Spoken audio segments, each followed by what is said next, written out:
Hello, in this video we will talk about plain text data is being sent or seen in the URL. So what does plain text or sensitive data mean? So when the URL logs in, when the user logs in, you can see a data which is being sent in the URL such as email address, contact number or any other sensitive information related to that user who is logged in through the web application.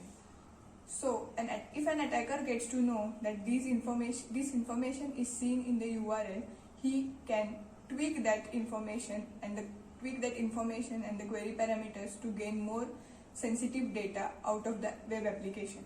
So, to fix this vulnerability, you need to encrypt the URL, you need to encrypt the data that is seen in the URL, or you should avoid to send such sensitive information through the URL. Thank you.